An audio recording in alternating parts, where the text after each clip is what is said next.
7:20 de la tarde, la Corte Constitucional anunció que la propuesta del Comité para la Institucionalización Democrática de realizar una consulta popular para eliminar al Consejo de Participación Ciudadana y Control Social es pertinente en la mayoría de sus puntos, con lo cual autorizó la recolección de firmas.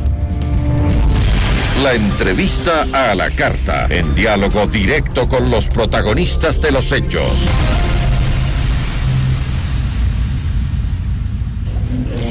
Y a esta hora ya está con nosotros aquí en los estudios el doctor Medardo Oleas, expresidente del Tribunal Supremo Electoral, y vía telefónica también vamos a conversar con el doctor Héctor Muñoz, asambleísta del Movimiento Suma. A los dos les damos la bienvenida, gracias por acompañarnos aquí en Notimundo La Carta. Muchas gracias, un cordial saludo a ustedes y a todos los radioescuchas. Un saludo igualmente, saludos doctor Oleas, salud Joana. Bueno, vamos a profundizar la decisión que ha tomado la Corte Constitucional y me gustaría empezar primero por las propuestas que ha hecho el comité que creó antes de fallecer el doctor Trujillo. Uno de los puntos fue la eliminación del Consejo de Participación y Control Social, una propuesta que ha venido desde diferentes puntos de la sociedad. Entiendo que ustedes, bueno, doctor Oleas, usted está de acuerdo, pero usted, doctor Muñoz, más bien pretendía que simplemente se le restaran funciones. ¿Qué piensan? Vamos a comenzar primero con la decisión de la Corte Constitucional. Doctor Oleas. Lo que hizo la Corte es viabilizar un proceso de reforma que consta en la Constitución, que es la reforma parcial. Y esto significa que, aceptado la reforma parcial, tiene que entregar ya el Consejo Nacional Electoral los formularios para la recolección de firmas. Si recolectan el 1% de las firmas de los ciudadanos que constan en el padrón, el proyecto se remite para conocimiento a la Asamblea General de la Asamblea Nacional, la cual tiene que en 2 debates pronunciarse sobre los textos de la reforma constitucional. Ojo, aclarando que no le limita, porque ahí sí puede perfeccionar, porque no solamente está el hecho de que desaparezca de la Constitución este organismo llamado Consejo de Participación, sino que las atribuciones que tenía el Consejo pasan a la Asamblea. Y ahí vienen las propuestas. ¿Por qué no aprovechar para que de una vez nosotros tengamos una nueva conformación de la Asamblea Nacional? Y se propone la conformación de 2 cámaras. Ese es el segundo punto. Hasta eso quisiera consultarle al doctor Héctor Muñoz, ¿por qué no la eliminación del Consejo? ¿Por qué tan solo restarle funciones? A ver, creo que aquí hay que hacer 2 temas para aclarar. Primero, cuando nosotros presentamos la propuesta de la reforma parcial a la Asamblea, esto quiere decir que nosotros habíamos analizado primero que la vía justamente era la reforma parcial, que necesariamente tiene que terminar este procedimiento con un referéndum aprobatorio por la gente. Y en segundo lugar, nosotros presentamos esto en el mes de marzo, el 21 de marzo, es decir, antes de que se vote por los consejeros que iban a ser evidentemente los vocales del Consejo de Participación Ciudadana y Control Social. ¿Y cuál era el ánimo de ese entonces? Era tener por lo menos una postura absolutamente clara y definida de que el Consejo de Participación Ciudadana no podía quedar tal como está hasta el día de hoy. Sin embargo, cuando se presentó en el debate, que hubo ya un debate en el mes de abril y después de ese debate se postergó 2 semanas igual en ese mismo mes, y que hasta el día de hoy, porque no hay la voluntad política, no se lo ha vuelto a tratar, nosotros hemos sido claros en que la propuesta nuestra evidentemente era la de la limitación de las funciones del Consejo de Participación Ciudadana, sobre todo con lo que se refería a la facultad de la elección de las autoridades de control. Sin embargo, nosotros lo dijimos ya públicamente que si es que el Pleno de la Asamblea Nacional y la gran mayoría de los bloques coincidimos en que tiene que ser eliminado de forma absoluta, pues nosotros vamos a estar absolutamente abiertos a que eso pase. Sin embargo, la Asamblea, a través de su presidencia, no ha tenido justamente, como decía, esa voluntad política para que pueda poner en el debate ese tratamiento que, recordemos, si es que la reforma parcial o esta propuesta de reforma parcial inicia a través de la Asamblea Nacional, necesita que de la votación de una resolución con 70 votos por parte de los asambleístas para que posteriormente pase la Corte Constitucional. Estamos esperando todavía esto, creo que es el procedimiento más expedito, más rápido, porque eso evitaría justamente la recolección de firmas. Recordemos que existe ya la propuesta del Movimiento Ahora, que ya fue admitido por parte de la Corte Constitucional, que efectivamente mencionó que se requiere reforma parcial, igual a lo que pasó el día de ayer con la propuesta que encabeza el doctor Dávila. Sin embargo, si es que esto saldría desde la Asamblea Nacional, se evitaría justamente la recolección de firmas y esto sería un procedimiento mucho más expedito, mucho más rápido y que daríamos una respuesta necesaria al pueblo ecuatoriano. Ahora, de llegar a la consulta popular, ¿creen ustedes que el pueblo ecuatoriano decida eliminar el Consejo? Recordemos que antes de las elecciones seccionales ya hubo una propuesta del voto nulo, precisamente para que, de llegar a ser una mayoría que vote nulo, significaría que la mayoría quiere esa eliminación, pero no se consiguió, elegimos consejeros. ¿Creen que se va a conseguir el objetivo? Se lo pregunto primero al doctor Oleas.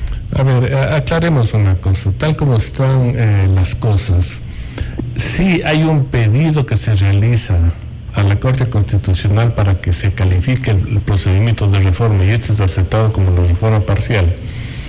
El procedimiento es que el texto de la propuesta de reforma sea sustentado con las firmas que presentan los ciudadanos. Aquí el asambleísta nos dice que el camino más expedito es que la asamblea sea la que tome eso y sin necesidad de firmas se lo haga. Pero en el uno y en el otro caso, la asamblea tiene que en 2 debates conocer la propuesta de reforma. Un debate donde se aprueba, el otro 90 días después. Y solamente si queda aprobado por la Asamblea General se somete a un referéndum ratificatorio del texto, o sea que no es consulta, es un referéndum ratificatorio que tiene que realizarse a 45 días de la aprobación. Entonces, es el procedimiento. Pero ahora, como le digo, las propuestas van más allá, porque si desaparece el Consejo de Participación, sus facultades, funciones y atribuciones pasan a la Asamblea. Pero lo que se propone es que de una vez se reestructure la conformación de la Asamblea, y ahí viene mi propuesta, por ejemplo, que se conformen 2 cámaras, una solo de legisladores, para que legisle a tiempo completo conformada por un legislador por provincia, más otro por 500,000 de los empadronados que consten empadronados en esa provincia. Con eso llegamos a un total de 60. Requisito para ser legislador, 25 años de título universitario. Y que se conforme además una Cámara de Senado, por un senador por provincia y otro por cada 1,000,000 de empadronados en la provincia, con lo cual llegamos a 30 aproximadamente senadores. Requisito para ser senador, 40 años. Y le encargamos la nominación de todas las autoridades que tenía antes el Consejo de Participación a este Senado, el cual tendrá que realizar un concurso público de merecimientos y oposición de los candidatos que presenten los miembros de la sociedad civil que están constituidos, es decir, las cámaras, los empleados, los trabajadores, los militares, los profesores, los colegios de profesionales. Y de esta manera establecemos un procedimiento que permitirá tener a las mejores personas auspiciadas por la sociedad civil que estén participando en este concurso. Doctor Oleas, hablando del tema de los requisitos, la Corte Constitucional consideró que algunas de las normas presentadas, como estas, los requisitos, restringían derechos y por eso no las autorizó. El tema de la edad, por ejemplo, el tema de tener 10 años de experiencia, el título profesional, eso no fue autorizado. Pero quiero preguntarle al doctor Héctor Muñoz, ¿qué piensa usted de esta propuesta de hacer una asamblea bicameral? Me parece que es absolutamente acertado la aclaración que está haciendo usted, Joana. Pero primero quiero contestar solo un segundo al doctor Oleas. Yo me refería a que es más expedito si es que la asamblea tramita la reforma parcial, porque se evita la recolección de firmas. Evidentemente, luego de que salga la resolución y vaya a la Corte, es absolutamente indispensable que la Asamblea lo trate en 2 debates y posteriormente a los 45 días se dé el tema del referendo. Pero, en el caso de la propuesta que hablaba el doctor Oleas, efectivamente, es decir, la Corte ayer se pronunció en que es viable, a través de reforma parcial, la eliminación del Consejo de Participación Ciudadana, la reconformación de la función legislativa, es decir, que existan 2 cámaras, que sea bicameral, y otro tema de la Fiscalía, sobre la reubicación de la Fiscalía para que salga de la función legislativa. Sin embargo, para el tema de los requisitos, tanto para senadores o tanto para asambleístas, que sería la Cámara Baja, el momento que se están poniendo requisitos diferentes a los que establece la Constitución hoy por hoy, para la interpretación de la Corte, como lo que nosotros habíamos anticipado previamente, es que existiría una restricción de derechos. Y tal cual como lo establece la misma Constitución, la única forma de reformar a la misma, cuando exista restricción de derechos, es a través de una asamblea constituyente. Por lo cual es imposible que esto sea tramitado a través de una reforma parcial. Y eso es justamente lo que me preocupa a mí de la propuesta del doctor Dávila, porque, o sea, si bien es cierto, se aprobó que sea a través de reforma parcial el hecho de que pueda ser bicameral el Parlamento, la Asamblea Nacional o la función legislativa. Sin embargo, para que esta propuesta del doctor Dávila sea efectiva, se necesita que tanto senadores como los de la Cámara Baja, es decir, los representantes o los asambleístas, tengan requisitos diferentes de los que establece ya la Constitución. Es decir, tal cual como está el escenario actual, dentro, o sea, para que esta propuesta pueda ser efectiva, se necesitaría una asamblea constituyente, con lo cual yo estoy en desacuerdo, porque yo no creo que el país actualmente estaría, no sé, preparado o expuesto a una asamblea constituyente. Pero doctor Muñoz, quienes seguimos los plenos en la Asamblea Nacional, seguramente pensarán que sí es necesario establecer estos requisitos que menciona el doctor Oleas, el tema de un título profesional, el tema de la experiencia. El título profesional quiere decir que usted fue educado, que tiene información. En eso estoy absolutamente de acuerdo. Es más, yo creo que es un debate que es absolutamente válido. Es más, de nuevo, yo creo que es indispensable que el país cuente con profesionales que puedan ejercer la legislatura. Sin embargo, por el candado que se propuso en el año 2008 a través de la Asamblea Constituyente, es imposible que se puedan poner otros requisitos si es que no existe una Asamblea Constituyente por el hecho que existe una restricción de derechos. A ver, con esto yo estoy hablando simplemente de la forma jurídica, más no de lo que yo estoy de acuerdo o no. Y de nuevo, le repito y categóricamente, yo estaría absolutamente de acuerdo en que se tenga por lo menos un título profesional, es más, voy más allá, y que sea afín a las funciones que cumple un asambleísta. Exactamente, vimos hace poco el concurso para ser administrador zonal y se pedían requisitos como estos, solo para ser un administrador zonal. Imagínense para ser un asambleísta que va a dirigir, que van a crear leyes para nuestro país. Ahora, la gran interrogante es, ¿cómo funcionaría esta asamblea bicameral a diferencia de la Asamblea Nacional que conocemos actualmente? Se lo pregunto a usted, doctor Oleas. A ver, primero sobre los derechos. Yo creo que la Constitución cometió muchos errores al poner el requisito que para ser asambleísta son 18 años. Es un error. Y nada más. Es igual que el otro error, ponerse el voto obligatorio que forza a un ciudadano que no se siente vinculado con la política a participar en eso.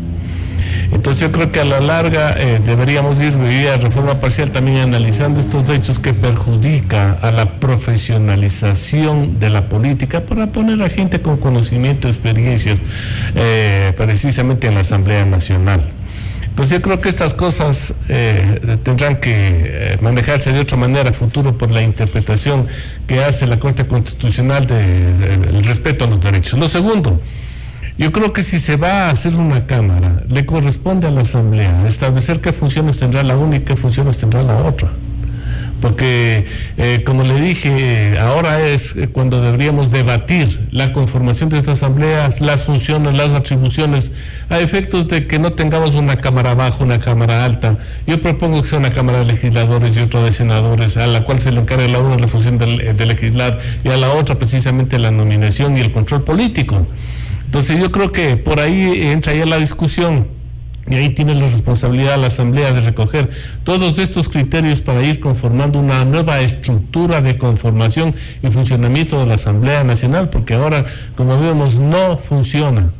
Y eso no funciona significa un llamado para que comencemos a perfeccionar las causas que no funcionan y le demos alternativas como estas que se están proponiendo. Ahora, doctor Muñoz, le consulto, ¿usted cree que con la asamblea bicameral debería ser reducido el número de asambleístas?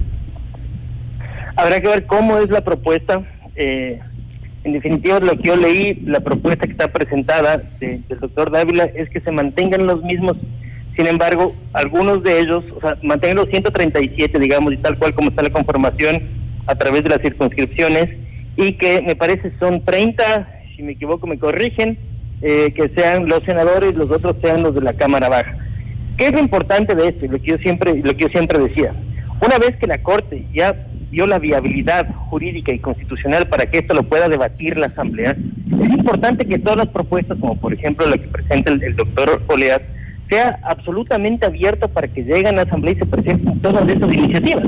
La única forma de poder fortalecer a la democracia es que se vinculen todos los actores políticos, sociales, económicos, y que de verdad podamos hacer algo en función de lo que necesita el país. Entonces, de nuevo, me parece que es un gran paso lo que ha hecho la Corte Constitucional, y tenemos que ver ahora cómo ajustamos en función de los procedimientos que determina la Constitución y cuál es el alcance que podemos tener dentro de la Asamblea en función de los dos debates para poder mejorar las propuestas que están presentadas. Entonces, aquí vienen algunos pasos. La misma Constitución establece, y la Ley Orgánica de la Función Legislativa establece que una vez que la Corte Constitucional haya establecido la vía por la cual se tienen que tratar estas reformas, la Asamblea Nacional tiene que conformar una comisión ocasional para tratar todas estas reformas y que se dé la viabilidad por ahí.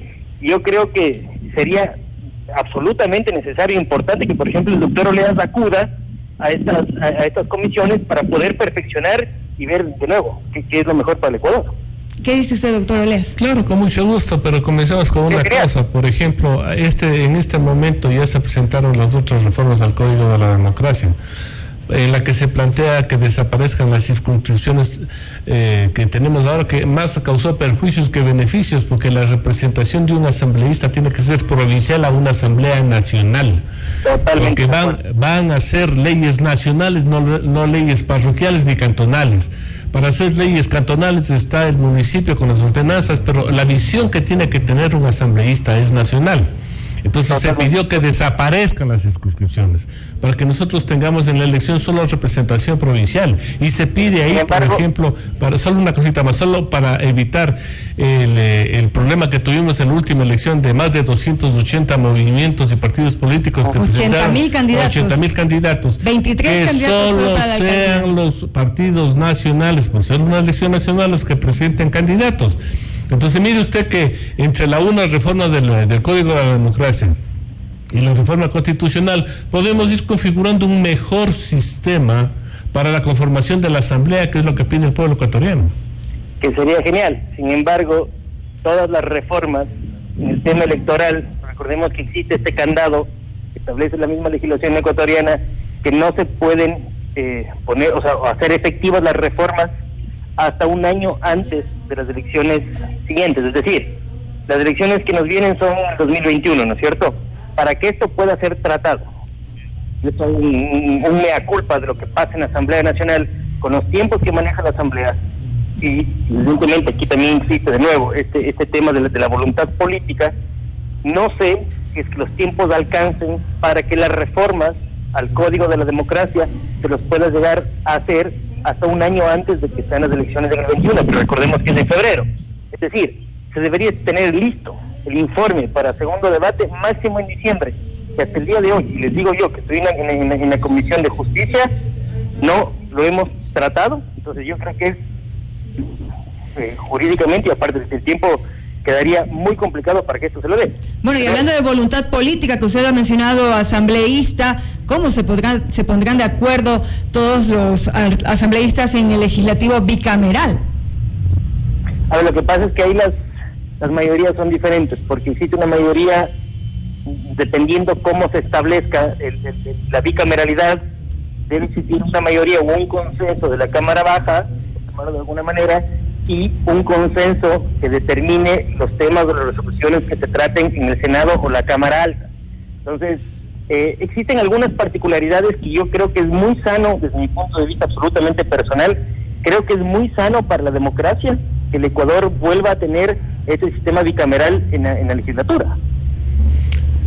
A ver, pero una cosa, asambleísta, yo creo que es una prioridad urgente, una prioridad nacional, necesidad vital para la democracia que se hagan las reformas del Código de la Democracia. Irnos a las elecciones del 2021 con la actual ley sería una barbaridad. Imagínese usted, 280 partidos presentando candidatos, y con la forma de participación ciudadana que tenemos ahora, que es alejada precisamente de la democracia, estaríamos eligiendo asambleístas no discuto eso, sin representación. Pero por eso es el llamado a la asamblea, porque si realmente esto no se le toma como una prioridad nacional, las próximas elecciones van a ser un fracaso. Imagínense si los alcaldes ahora fueron electos con el 20% y después tenemos asambleístas electos con una cantidad menor, con el famoso método de juego ahí de por medio. Entonces, la conformación de la asamblea va a ser una torre de Babel inmanejable. Sin duda, este es un tema que hay que profundizar. Ojalá haya la voluntad política para que avance rápidamente estas reformas